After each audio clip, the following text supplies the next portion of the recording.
First of all, let me start off by wishing all of your audiences and a very happy Marine Corps birthday.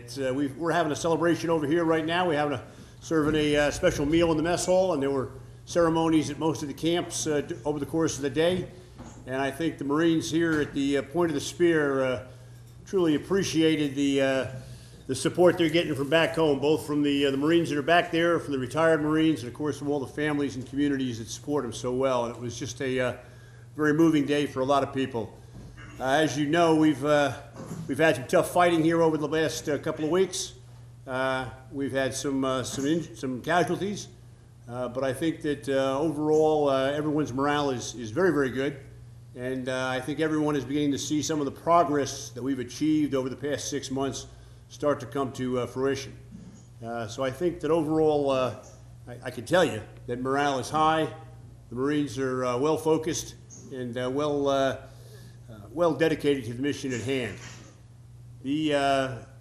Over the past couple of weeks, as we've started to see the schools reopen, we've started to see a good school population come out. As I say, have started to see some real progress, both in the development sphere and in the, more importantly, perhaps in the Afghan security force sphere.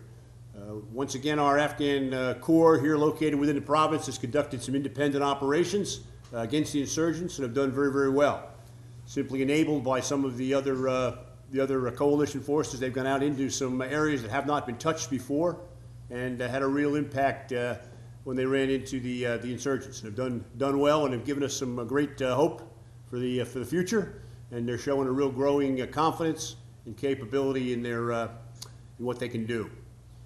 Here within the coalition itself, I think that Marja has begun to show some real progress. We have gotten some incidents down there have begun to decline a bit. We've seen a decline in IED activity within Marja, and more importantly, I think that we've seen the beginnings of some neighborhood watch systems, if you will, where the locals are organizing under our instruction and our oversight, and have organized basically kind of a night watchman system to keep their areas clear of the murder intimidation campaign that Taliban was trying to wage and has not been very successful at so far. I think you may or may not have heard of the very good operation that 1st LAR conducted down in Baramchar on the Pakistan border last week. They are operating with some UK special forces, destroyed a bazaar that had become a rat's nest of narcotics and weapons, and probably most importantly, IED making equipment that was flowing up here in the province and doing us harm. Virtually no cost to themselves, and I think we had 2 minor wounds in the special forces that were involved. Killed upwards of 25 insurgents, destroyed the makings of more than 2,000 IEDs, and from what the intel chatter we've been able to gather, has put a real dent in the insurgents' ability to conduct any kind of a IED campaign against us in a couple of weeks, in the months ahead. So very, very successful operation, well supported by the aviation part of the MAGTF and by the logistics part of the MAGTF, which set an operating base well forward in the desert south of here to support that operation as it went down over about a 2-day period. So a very, very successful operation. As we move up through the valley again, just very quickly, things in Nawa have continued to improve and are showing signs of signs that are very positive, we feel, and they'll be in very good shape for the future. Things around Lashkagar also are beginning to stabilize quite a bit and again improve, and we look for good things there in the future as well. When you move up into the upper valley, of course, Sangin, I don't have to tell you that 3rd Battalion, 5th Marines has had a tough month. They've inherited a very difficult mission up there. And they've done it very, very, very well. I know that body counts are not a metric we want to use these days, but I can tell you that the heavy casualties that they've suffered, they have inflicted 10 times that amount on the enemy. They are expanding the security bubble around the town center there in Sangin. They are pushing that perimeter out further and further every day and again, making that town center more and more secure.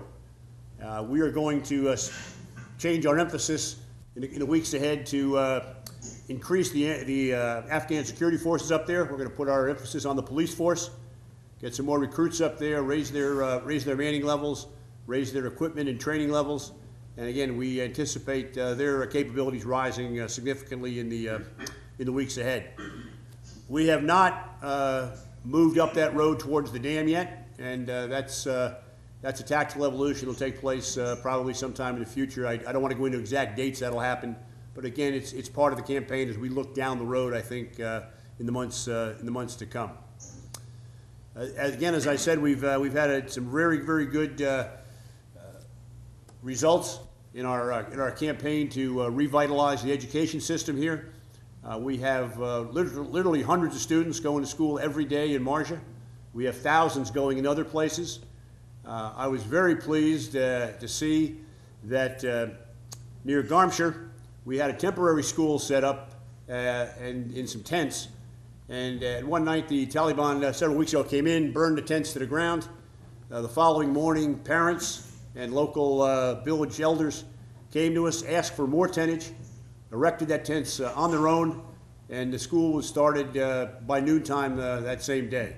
So again, that shows me that the education, the lure of education is really paying off, and the locals are beginning to see some real connection between themselves and the government of Afghanistan. With that said, I'll be happy to answer any questions you might have. You want to start with Mark? I see him sitting there scribbling. Mark, are you still talking to me, or are you still talking to me after I stiffed you at the airport? I apologize for that, by the way.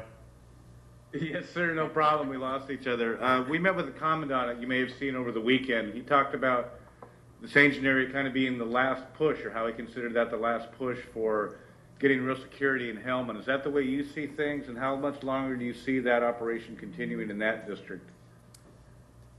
It is the last piece of prime real estate that the insurgents contesting. It's important to him, as you know. It's one of his centers of the narcotics activity. We are finding scores of narcotics labs up there that he's used in the process. We are finding tremendous amounts of the drugs that he hides up there to use as his bank account, if you will. And so he is fighting very hard to hold on to that piece of land. Once he loses that, having already lost the entire lower valley and the lower river basin, he will have a difficult time reestablishing himself within the province.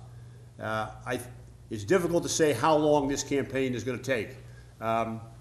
Like Marja, I anticipate an enemy that will be tough, that will hang in there, and that will do his best to hold off as long as he can, because he understands the importance of that city. It has symbolic importance to him, but I think more importantly, it has monetary importance to him. And lastly, as I say, it is the last piece of terrain that he can rightly claim, last population center he can rightly claim that is still contested. When he loses that, he will be resigned to living in the desert, living on the fringes of the province, and I think that he will have lost day-to-day contact with the vast majority of the population. Thank you. Thanks. Go ahead. Hello, sir. It's Gretel with the Union Tribune. Gretel, how are you? Good. How are you, sir? Fine, thank you very much. Can you elaborate a little on what I read in Rajiv's story in the Washington Post about some security bases or patrol bases in the Nawa area already having been turned over to ANA control?